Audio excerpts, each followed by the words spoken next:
2014 October 12 ఆ తేదీని గుర్తు చేస్తే విశాఖవాసులు ఉలిక్కి పడతారు. హుదూద్ విలయం విశాఖపై విరుచుకుపడి బీభత్సం సృష్టించిన రోజది.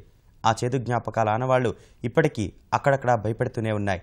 హుదూద్ తీరం దాటిన సమయాన అందాల కైలాసగిరి నామరూపాలు లేకుండా పోయింది. హుదూద్ విలయ తాండవానికి నేటితో ఏడాది. నాటి భయానక జ్ఞాపకాల నుంచి ఇప్పుడిప్పుడే కైలాసగిరి తేరుకుంటోంది.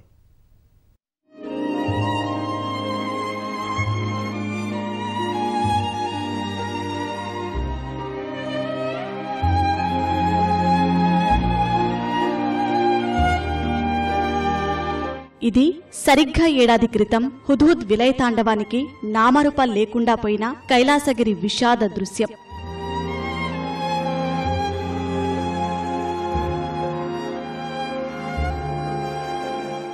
విశాఖ నగరానికి మణిహారం కైలాసగిరి.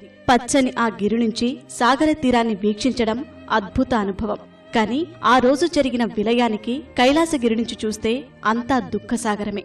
ఒక్క ఆకు కూడా మిగలకుండా తుడిచిపెట్టుకుపోయింది.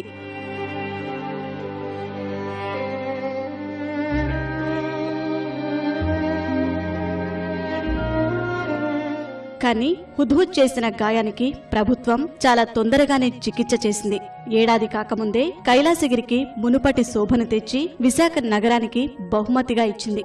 మళ్లీ గత ప్రకృతి సోయగంతో విలయాన్ని జయించి కైలాసగిరి మళ్లీ పర్యాటకులను అలరిస్తోంది.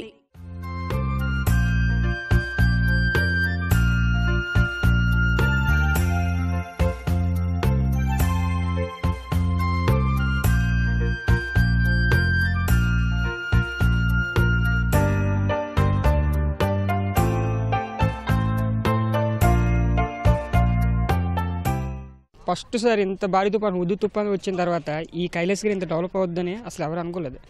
అది కాక మనకైనా గ్రీన్ ప్లాంటేషన్ ఇంచుమించు 8 monthsలో ఫుల్గా వచ్చింది. వీళ్ళు చాలా కేర్ తీసుకుని చాలా బాగా చేశారు. చాలా డ్యామేజ్ ఇంత త్వరగా రికవర్ అవుద్దని కానీ ఇంత గవర్నమెంట్ ఇంత ఫాస్ట్గా రికవర్ చేస్తే ఇంత గ్రీనిష్ వస్తుంది కళ్ళలో కూడా అనుకోలేదు. అంటే హుదూద్ తుఫాన్ తర్వాత ఎట్లుందో చూద్దామని వచ్చినాం. మళ్ళీ గ్రీనరీ ఉందా లేదా అని.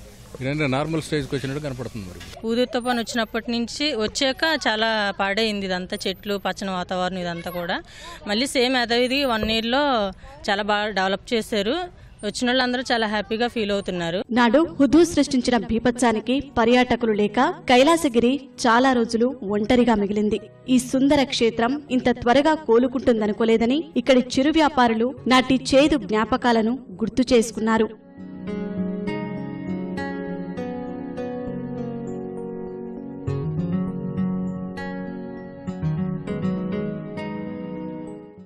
మొత్తం షాపులన్నీ పడిపోయింది. మా కొత్త షాప్ పెట్టుకున్నాం. మొత్తం మళ్ళీ 2 months వ్యాపారం లేదండి. మొత్తం ఇప్పుడు బాగానే జరుగుతుంది ప్రస్తుతానికైతే.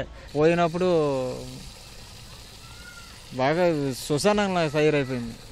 అప్పుడు మళ్ళీ మొక్కలు వేసి బాగా పెంచారు. కైలాసగిరి నుంచి చూస్తే ఇప్పుడింత ప్రశాంతంగా కనిపిస్తున్నా ఆ సముద్రమే నాడు తుపాను రూపంలో విశాఖను మింగేయడానికి ఉరుమురిమి వచ్చింది. కైలాసగిరినే కాదు, నగరాన్ని వణికించింది.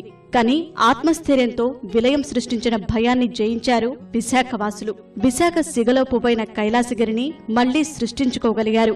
చదనంతో పునరుజ్జీవం పొందిన కైలాసగిరి పర్యాటకులతో కలకలలాడుతోంది. ఆహ్లాదకరమైన వాతావరణంతో ఎంతో మందిని ఆకర్షిస్తోంది. విశాఖ సాగర తీరంలో భవిష్యత్తులో హుదూద్ లాంటి విలయాలు రాకూడదని మనసారా కోరుకుంటున్నామని పర్యాటకులు చెబుతున్నారు. కెమెరామన్ రెహమాన్తో అనిల్, ఈటీవీ న్యూస్, కైలాసగిరి.